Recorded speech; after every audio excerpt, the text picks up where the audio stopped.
हा मुलांनो, आज आपल्याला इयत्ता 5वीच्या शिष्यवृत्ती मधला मराठी विषयातला लिंग हा प्रकार शिकायचा आहे. आता लिंगामध्ये 3 प्रकारची लिंग असतात. एक म्हणजे पुलिंगी. कोणता? पुलिंगी. पुलिंगी हा जो प्रकार आहे हा ओळखायचा असेल तर याच्यासाठी दिलेल्या शब्दाच्या आधी कोणता शब्द लावायचा? तो. मग तो कोणता येईल रे? तो तो टीव्ही, तो टेबल, तो फॅन. एकदम बरोबर. आणि तो टीव्ही, तो टेबल, तो कावळा, तो माणूस, हे जे झाले हे कशा प्रकारात आले? पुलिंगी प्रकारात आले. दुसरा जो प्रकार आपल्याला आहे तो आहे स्त्रीलिंग. आता स्त्रीलिंग जर ओळखायचा असेल तर त्याच्या पुढे कोणता शब्द लागतो? ती. मग ती काय म्हणतो आपण? ती गाय, ती टीव्ही का? ती म्हैस, ती शेळी, ती गाडी. बरोबर. हे जे आहेत हे स्त्रीलिंगी प्रकार. आणि तिसरा जो प्रकार आहे तो आहे नपुंसक. आता नपुंसक लिंग जो प्रकार आहे तो ओळखण्यासाठी त्याच्या पुढे कोणता शब्द लावायचा? ते. मग त्याच्या पुढे काय येईल? ते पोळे. बरोबर. ते झाड, ते शरीर. एकदम बरोबर. हे बघा, अशा पद्धतीने आपल्याला ही 3 प्रकारची लिंग ओळखता आली पाहिजे. पुलिंगासाठी तो, स्त्रीलिंग असले तर ती, आणि नपुंसक लिंग असलं का ते. आता याच्या संदर्भातले आपण काय करूया? 2 उदाहरणं बघूया.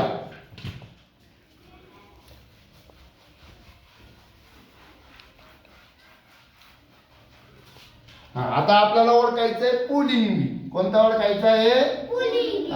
आता मी इथं तुम्हाला उदाहरण देतो 2. तेच घेऊ आपण परत. दर, तर, घर आणि भर. बरोबर. आता ओळखा. प्रत्येकापुढे कोणकोणते शब्द लावायचे? तो दर आला. तो तरील का? तो घरील का? आणि तो भरील का? मग कोणता पर्याय बरोबर आला?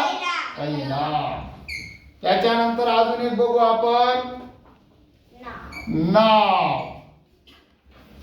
नंतर 2 नंबरला कीव. नंतर जीव. एकदम बरोबर. आणि शिव. आता आपल्याला पुलिंगी ओळखण्यासाठी काय लावायचं आहे?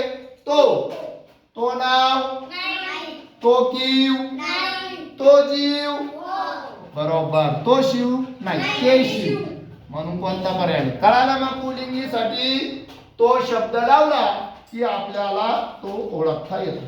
पुढचं आपण उदाहरण बघू आता स्त्रीलिंगाच्या बाबतीत. स्त्रीसाठी काय लावतो आपण?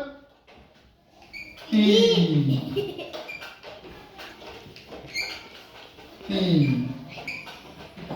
आता आपण त्याचे पर्याय बघूया.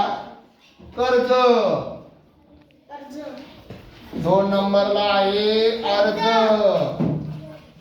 3 नंबरला आहे पर्व.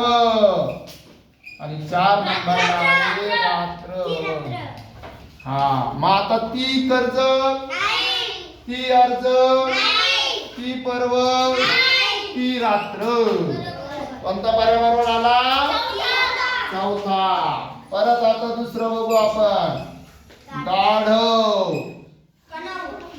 कणव, देव आणि 4 नंबरला आहे निरोध. आता आपल्याला स्त्रीलिंगी ओळखायचा. ती गाढव, ती कणव आहे, ती देव, ती निरोप म्हणजे कोणता पर्याय बरोबर आला? म्हणून काय शब्द लावायचा? ती. आणि तिसरा जो प्रकार आहे तो आहे नपुंसक लिंग. त्याला काय लावतो आपण? ते. त्याचे आपण दोन उदाहरणं बघूया. नाले, नंतर घोटाळे, गोळे आणि पोळे. हा, ते नाले, ते घोटाळे नाही, ते गोळे, ते पोळे. बरोबर आहे का? म्हणजे कोणता पर्याय बरोबर आला? चौथा पर्याय बरोबर आला, ते पोळे. नंतर वीज. पुढे सफाई. नंतर शरीर आणि काळजी. मग आता बघा, ते वीज, ते सफाई, ते शरीर, ते काळजी. म्हणजे नपुंसक साठी काय लावायचं? अशा प्रकारे आपल्याला तीन प्रकारच्या लिंगांमध्ये जे आहे, पुल्लिंगी ओळखायचं असेल तर तो, स्त्रीलिंगी ओळखायचं असेल तर ती, आणि नपुंसक ओळखायचं असेल तर. कळालं मग? ओके, धन्यवाद.